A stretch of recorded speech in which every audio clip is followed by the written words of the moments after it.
I, 23 female, reunited with a high school ex, 25 male, after I achieved my bachelor's. Before this happened, my now husband was living with a girlfriend at the time. He admitted to having a lot of money troubles, which she covered a lot for. The short story is his car broke down and she helped pay for repairs along with picking up his share of the rent a few times. We rekindled quickly and eloped a few months into our relationship. We now have a child who's in daycare while both of us work. Our apartment is super crammed, so I discussed purchasing a house. My parents are helping with my school loans, so this would be all on us. We discussed proper budgeting and other ways to save up when he admitted he was trying to save some money to repay his ex for the car repairs. Things unraveled into a messy fight. In my opinion, my husband has felt guilty for moving on so quickly from this girl when we got back together, and he wants to repair the damage he caused. It's not really about the money. He talks with a therapist about it, but no change. I told him buying a house along with our child is now the #1 priority, not this girl. He left and hasn't come back home. He says he needs some time. I left to let my mom and friends know what was happening to hear their thoughts. Mom sided with me, but my friends have suggested it's the right thing for him to do. The girl is fine, so I guess I don't get the point of paying her back almost 2 years later. Am I the idiot for not wanting my husband to pay his ex back thousands of dollars, but he's trying to do this to resolve some guilt? Edit. Let's say that's how their breakup happened. Does that actually impact the situation? Maybe they just broke up. Maybe he cheated. Either way, he and I are now married and have a kid and need to consider money. Yes, he has a moral obligation, but he also has an obligation towards us. So he cheated on her while he was mooching off her? What a prince. He owes her money, so he should pay her back. His child should be the priority, but part of that is teaching good moral lessons like paying someone back when you take advantage of them and take money from them. It's not like you'll be homeless. It'll just take a bit longer to buy a home. You are the idiot, OP. He cheated and still he seems to be the more decent one in this relationship. His going to a therapist suggests that he may be going through something. The fact that the therapist told him to pay his debts back to her could mean he feels guilty about something between the two. Also, if they rekindled after OP completed her bachelor's, things move really fast. She's 23 now, likely graduated at 21 at the earliest, assuming a 3-year degree, and they've had time to rekindle, elope and produce a child. Man, he did the poor girl dirty. I'm assuming the elopement was a shotgun wedding due to an unplanned pregnancy, and that the pregnancy was the cause of the breakup from the ex-girlfriend. This is probably why the husband is in therapy for the breakup. Even if there wasn't active sneaking around behind her back, one minute he was struggling financially and his girlfriend was picking up his slack to the tune of thousands for his car repairs and rent, which in itself implies she felt their relationship was stable and committed, and the next minute he dumped her to rekindle with OP. Talk about whiplash for that poor woman. Wahaha, this guy cheated on the girl who was financially supporting him with OP, and now OP thinks he shouldn't pay her back. Oh, I'm sorry, he should pay her back when they're stable. Considering the amazing life choices you two make, I'm sure that financial stability will be coming very soon. You are the idiot. She lent him thousands of dollars. She could, and should, sue the crap out of him. I adopted my niece, 19, when she was 9 because both her parents were deadbeat idiots. I gave her the best life that I could. She always had everything she wanted and more. I gave her the master bedroom in our home, and I bought her the most beautiful jewelry and brand clothes. I got her a good car as soon as she got her license, and currently I'm paying for her college so she can be debt-free. These are just a few examples. There are many more. I'm also a single dad to a teen daughter. My niece is always extremely jealous of my daughter, and while my daughter looks up to her and loves her, my niece always just ignores her, which hurts my little girl. A few days ago, when my daughter was in school, she got a bad stomachache and called me. Unfortunately, my phone had died, so I didn't receive her call. She then called my niece, who told her that she didn't care and wouldn't pick her up from school. When I found out what happened, I was furious. I asked my niece why on earth would she do this. She told me that once when she was in school and got her period, she has very bad and painful periods, she called me to pick her up from school, and I told her it was no big deal and she should just deal with it because I can't pick her up. She said if she could deal with it, then so can my daughter. I got mad and yelled at her that this was different. I couldn't pick her up at the time, but now she could do it and decided not to. She screamed at me and called me an idiot, saying, "You always have an excuse." I'm seriously considering not paying for her college anymore because of her behaviour." "You are the idiot. If you adopted her, she's your daughter now, not your niece. You dismissed her pain when she was younger, and it would have been wonderful if she'd been a better person than you and picked your daughter up. But she didn't, because you taught her to be dismissive. That she did something you didn't like led to you wanting to stop paying for college is a massive overreaction. No wonder she takes issue with you if this is how you parent. And finally, let's not bury the fact that your phone was dead. The only reason your daughter had to call your adoptive daughter is because her parent and legal guardian was irresponsible and not available for her. Suffer? It's a stomachache, not a broken arm or fainting spell. She might be more comfortable at home, but the school nurse will be able to treat her, lie down with a bucket, and manage her pain, water and maybe Pepto just as effectively. Do you seriously think cutting off her tuition is a reasonable punishment for not picking up your daughter over a stomachache? Wow, you are such an idiot. You don't want to pay for her any longer and are looking for any reason to cut her off. Yeah, good point. Will you cut your daughter off from her college fund if she does something hurtful to your niece? No wonder your niece is jealous of your daughter. You may be providing financial support for her, but emotional support? Doesn't sound like it. She lost her parents, and all you did was step up financially if she behaves. She's not your daughter's mother. You are the parent.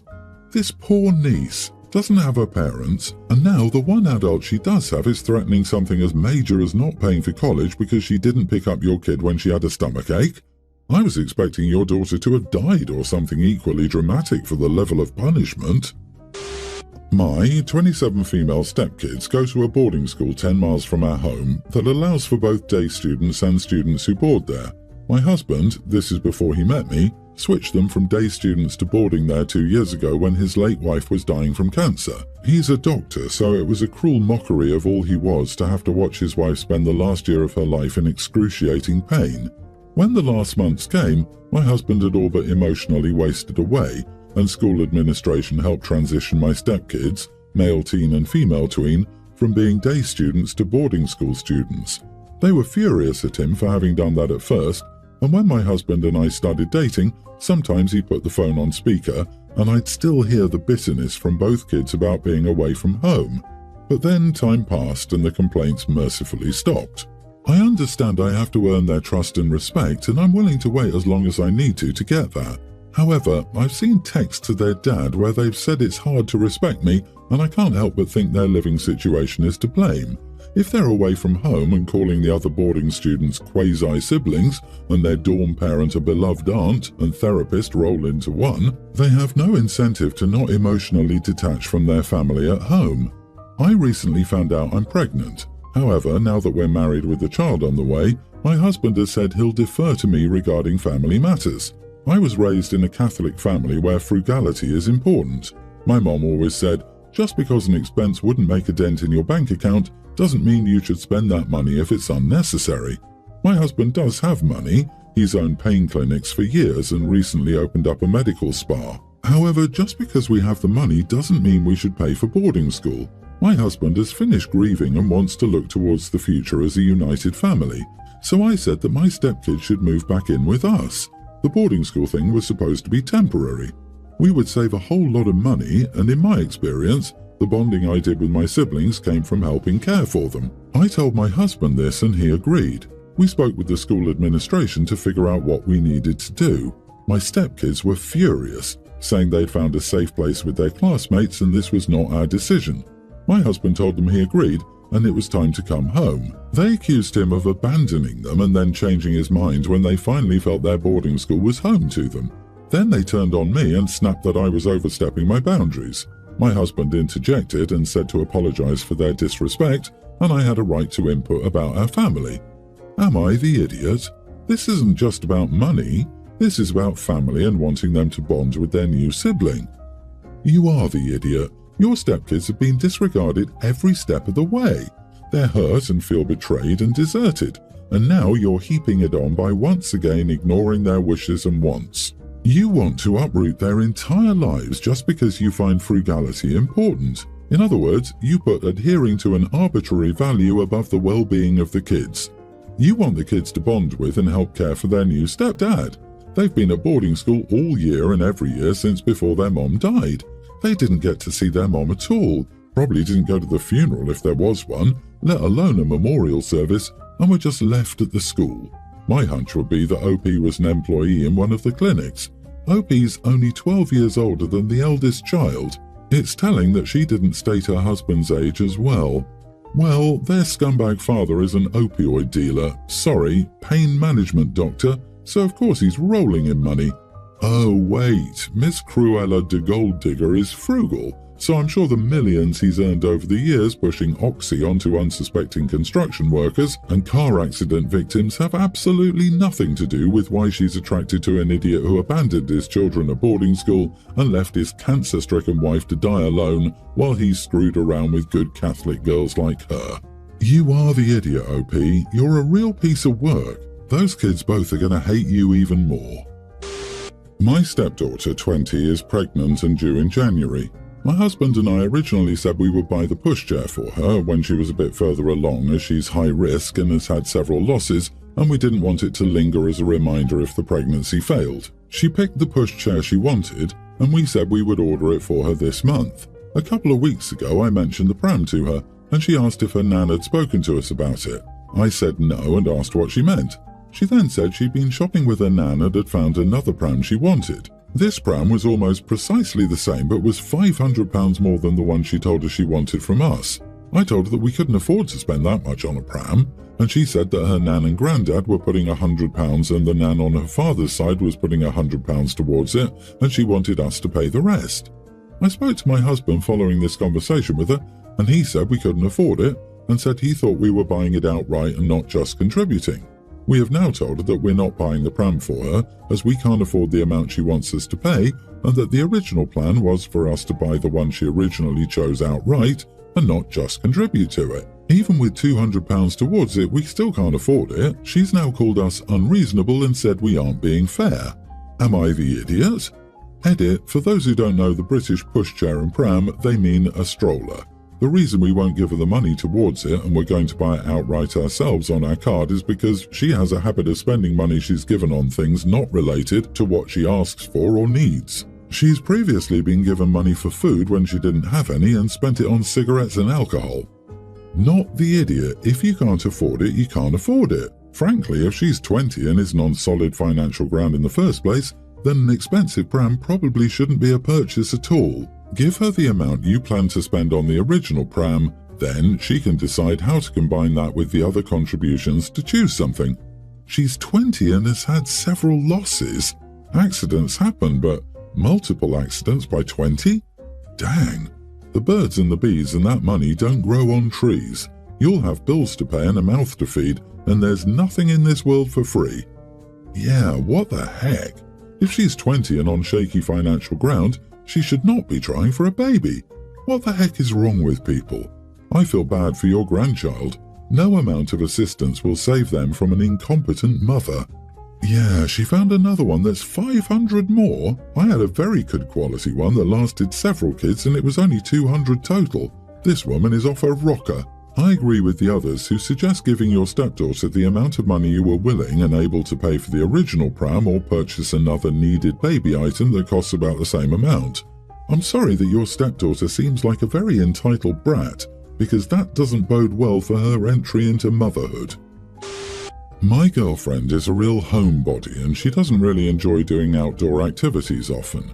Every other week or so, I like to take the weekend to go camping on my own because there are some great views to see where we live. So I usually head out around Saturday morning and drive a few hours out to a campsite, spend the night camping, ride my dirt bike down some trails the next day, and return home around 5 or 6 the next day. So this weekend, I was packing my bags to head out for Saturday, and my girlfriend asked me, "What do you even do out there?" I told her what I do, and she said, "That can't be all you do, that seems so boring. Don't you go to a restaurant or something?" I told her, "Nah, that's all I really do when I head out," and she didn't believe me, so she wanted to tag along with me on this weekend's trip. I told her that I didn't want her to come with me since I knew she wouldn't enjoy herself and be miserable, and also because I liked it because it lets me disconnect, and bringing people along with me kind of defeats the purpose. She got sad since she assumed that I was only doing it so I could spend time away from her, which isn't true, and she refuses to believe me now. You are the idiot. You go regularly. What's the harm in bringing her for one trip? If she doesn't like it, she'll leave you to it. If she does, well, you've just unlocked a cool new hobby for your partner, which you can share. You can still take alone trips if that's important to you, by agreeing when and where. But deciding for your girlfriend that she won't like it and stopping her from joining you is a bit of an idiot move. Let her figure that out for herself. Yeah, exactly. Like, at least try it out once with her if she's asking to come. Also, I wouldn't be surprised if the girlfriend thinks OP is cheating on her. He goes away every other weekend alone, and then when she asks to come, he comes up with a bunch of flimsy excuses as to why she can't. That would be triggering alarm bells for me. This, OP. Bring her. Let her see for herself. Make sure she has warm stuff to be comfortable and good shoes and things, a book she's been wanting to read, a crochet project, whatever, to occupy her time. It might be good to introduce her to the quiet and see what she thinks of it. So, no idiots here, but I think you could have tried a little harder to explain it.